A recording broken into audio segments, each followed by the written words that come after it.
मकाम ने संगलाख वादियों को सफर किया, मुश्किल रास्तों को जनाबे वाला तय किया, लोग मिलते गए, इमाम पाक लोगों से खैरियत लेते गए। वाकया सुनाना मकसूद नहीं, बात लंबी हो जाएगी, लेकिन हुसूल बरकत के लिए एक शहादत पढ़ के अपने गुफ्तगू को खत्म करता हूँ।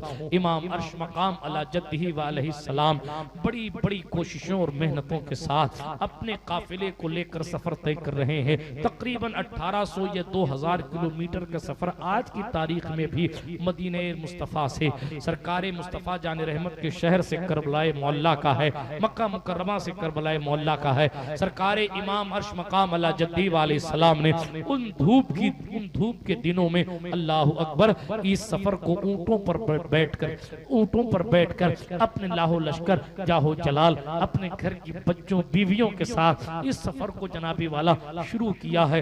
रास्ते में कभी तिरमाह इब्ने अदी मिलते हैं, कभी अब्दुल्ला बिन मुती मिलते हैं, कभी जनाबे वाला फरजदक शायर मिलता है, कभी ज़ुहैर बिन कैन अल-बजली मिलते हैं। तारीख के औराक पलटने का वक्त नहीं रखता, दामने वक्त में गुंजाइश बाकी न रही, तेजी के साथ आगे बढ़ता हूँ। बड़ी मुश्किलों से सफर तय कर रहे हैं, अचानक एक शख्स आता दिख रहा है। लोगों ने पहले दूर से देखा रेगिस्तान में तो सोचा ये कोई पेड़ का दरख्त है। साथियों ने कहा नहीं सरकार, ये पेड़ का दरख्त नहीं है, ये कोई लोग हैं, शायद हमारे करीब आ रहे हैं। करीब से करीब तर हुए लोग तो देखा अल्लाह अकबर 1000 का लश्कर आ रहा है। हुर बिन यजीद रियाही उनके कमांडर हैं और हुर ने आकर हजरत इमाम हुसैन को सलाम का। यही वो मंजिलो मौका था। मैं फिर इमाम हुसैन के किरदार की तरफ आता हूँ। शाम करबला उठाकर पढ़े, आपको ये अल्फाज मिलेंगे। इमाम अर्श मकाम के सामने जैसे ही हुर का काफिला रुका, इमाम पाक ने अपने काफिले वालों को फरमाया इन्हें पानी पिलाओ, इन्हें पानी पिलाओ, अभी सफर चल रहा है, इनके जानवरों को भी पानी पिलाओ। बनफ से नफीस पानी पिलाने में इमाम हुसैन पाक ने हिस्सा लिया। कोई कहे आप सबील क्यों पिलाते हो, तो कह देना कि जिन लोगों ने पानी बंद करने की बातें की थी हुसैन ने उनको भी पिलाया, हुसैन पाक ने उनको भी पिलाया है। और शहादत के बाद भी हुसैन के बेटे ने कातिलों को इमाम ज़ैनुल आबिदीन ने अपने खेमे में पानी पिलाया। वो और लोग हैं छोटे दिल के कि मेरा फायदा नहीं हुआ तो मैं तेरा भी नहीं होने दूंगा। वो और लोग, खानदान रिसालत की शान ये है, हमें तो कुर्बानी देनी थी हमने दे दी, अब हमारे अलावा और कौन प्यासा रहे, सारी प्यास मुझे दे दे मौला, बाकी सबको सबके गले को तर। आप कहेंगे जुमला बड़ा बोल गए, नहीं, हजरत गरीब नवाज सरकार के हवाले से कुतुबुद्दीन बख्तियार काकी ने एक मकाम पर फरमाया, हजरत कुतुब पाक 20 साल तक गरीब नवाज के साथ रहे। फरमाते हैं मैंने कभी नहीं देखा कि मोइनुद्दीन हसन मेरे सरताज मेरे शहनशाह ने मेरे गरीब नवाज ने अपने लिए कभी कुछ मांगा हो। और एक दिन तो हजरत गरीब नवाज ये कहने लगे ए अल्लाह उम्मत मुस्तफ़ा का जितना गम है मोइनुद्दीन को दे। मैं हैरत में पड़ गया जब मैंने इस इबारत को पढ़ा था तो वहीं रुक गया इमरान साहब चंद लम्हे के लिए। मैं सोचने लगा सदियों बाद क्या हुसैन के खून में अल्लाह ने क्या सोच रखी है। कई 100 साल बाद भी जब ये फिक्र और ये सोच है कि गम मुझे दे दे मालिक, तो हुसैन कितने गमों को अपने मजबूत सीने पर लादने के लिए और बड़े बड़े गमों के पहाड़ को, गमों की सिल को अपने सीने से तोड़ने के लिए मैदान करबला पहुंचे हों। सुभान अल्लाह रब्बिल आलमीन। बात बीच में याद आ गई तो मैंने अर्ज कर दिया, लेकिन शान देखें, हुर को भी पानी पिलाया, हुर के साथियों को भी पानी पिलाया, हुर के जानवरों को भी पानी पिलाया।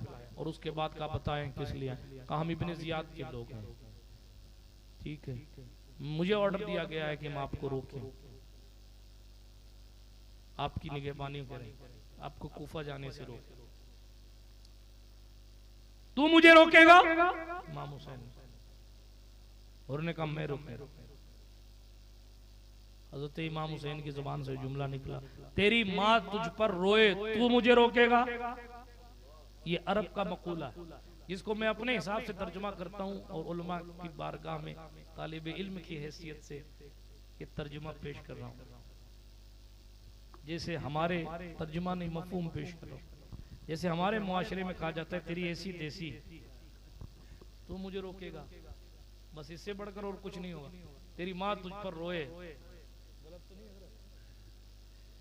तेरी माँ तुझ पर रोए तू मुझे रोकेगा, इसका मफहूम यूं समझ ली, यूं समझी, तेरी ऐसी तेज तू मुझे रोकेगा, तेरी माँ तुझ पर रोए तू मुझे रोकेगा। हुर ने जुमला कहा जो आज तक करबला जब सुनाओ तो वो जुमले याद आते हैं। हुर ने कहा हुजूर पूरे जमीने अरब में, पूरी जमीने अरब से किसी एक ने भी ये जुमला मुझे कहा होता तो मैं उसको पलट के कहता कि तेरी माँ भी तुझ पर रोए, मगर जब मैं आपकी माँ का तसव्वुर करता हूँ तो वो तो मुस्तफा की बेटी है, हमारी मखदूमा है, दुनिया में कोई और कहता तो मैं उसको जवाब देता, मगर आपकी माँ मखदूमा एक कायनात है, इसलिए हुर आपकी माँ के लिए ये जुमले इस्तेमाल नहीं कर सकते। सुभान अल्लाह, नारे तकबीर, नारे रिसालत। ये जनाबे हुर है। एक फैसला तो हुर का ये था, और दूसरा भी बात चली रही थी, इमाम हुसैन ने फरमाया अजान दो भाई, जोहर की अजान दे, अजान दे दी, नमाज का वक्त हुआ। जब नमाज का वक्त हुआ ना तो इमाम हुसैन ने हुर से पूछा हमारे पीछे नमाज पढ़ोगे कि नहीं पढ़ोगे। कंडीशन ये हो गई थी, थोड़ी तल्ख हकीकत भी सुन ले, कि दुनिया की पट्टी बांधकर इस्लाम कितनी आंधियों का सामना करके हम तक पहुंचा है। दुनिया की मोहब्बत की पट्टी बांधकर लोगों ने जन्नती जवान के सरदार को भी गुमराह मान लिया। जुमला बड़ा है, मगर यजीदियों की यही सोच थी। वो कहते थे हम हक में, हुसैन माज अल्लाह रब्बिल आलमीन गलती पर है। अस्तगफिरुल्लाह पढ़ लीजिए, अस्तगफिरुल्लाह। ये उनकी सोच थी। ये उनको इतना भी ख्याल नहीं आया कि ये हुजूर के कंधे पर बैठने वाला शख्स, उनको इतना भी ख्याल नहीं आया कि ये जिब्रील जिनको झूला झुलाने आते हैं फरिश्ते, ये वो शहजादा है। लेकिन जब दुनिया ये मुर्दार दुनिया, ये रंगीन दुनिया जब किसी के दिल में बस जाती है ना तो बेटा बाप कभी नहीं होता। ना अल्लाह पाक का फरमा बरदार होता है, ना रसूल पाक का होता है, फिर सिर्फ वो इबलीस साहब का फरमा बरदार होता है, और उन्हीं का साथी, उन्हीं का बराती और उन्हीं का चेला बन जाता है। अल अमान वल हफीज, उस मरदूद से अल्लाह की पनाह। नमाज पढ़ने की बात आई तो सरकार इमाम ने पूछा था हुर हमारे पीछे नमाज पढ़ोगे अलग पढ़ोगे। हुर का ये फैसला भी सुभान अल्लाह तारीख में मुनव्वर है। हुर ने पलट कर कहा हुजूर आप जैसे इमाम के होते हुए हमें किसी और इमाम की जरूरत।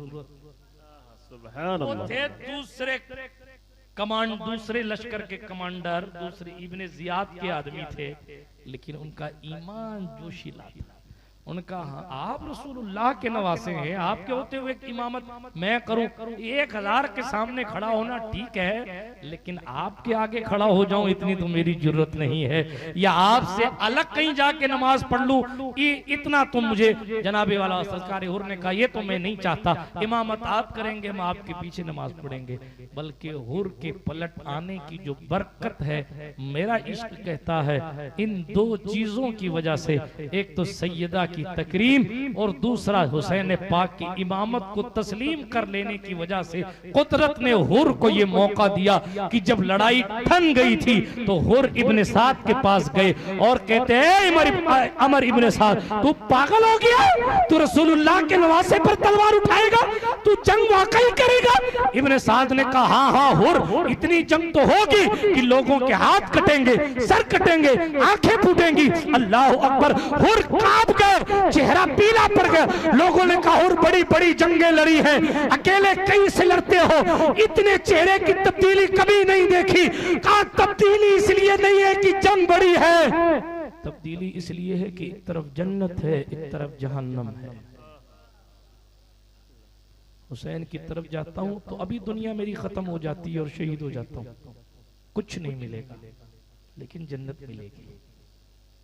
इधर इब्ने साद की तरफ जाता हूं तो बड़ा कमांडर बनूंगा और बड़ा मंत्री बनूंगा, अपने जुमलों में कह रहे। हुर को लोगों ने बहुत समझाया, मगर हुर की आंखें डबडबा गई, रोने लगे। और इमाम अर्श मकाम की खेमे की तरफ अपने घोड़े की एड़ लगाकर बारगाह इमाम में आए।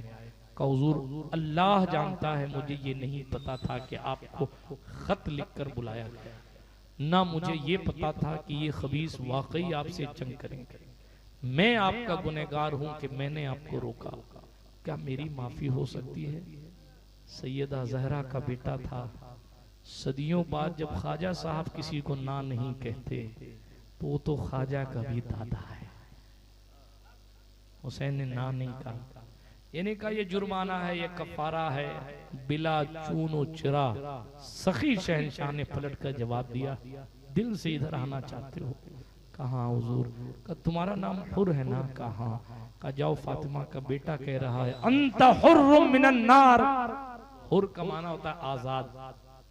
हजरत इमाम ने फरमाया जाओ अंत हुर्रुम मिनन नार, मैं कहता हूँ तुम जहन्नम से आजाद। सुभान अल्लाह, सुभान अल्लाह। हुर बन जाइए। क्या बन जाइए? अगर कहीं इब्ने जियाद के टीम के काम भी करने लगे हों, अगर कहीं यजीदियत को प्रमोट करने का शौक लग गया हो, गुजारिश करूंगा हुर की राह पे आ जाए। और क्या? हुर की राह पे आ जाए।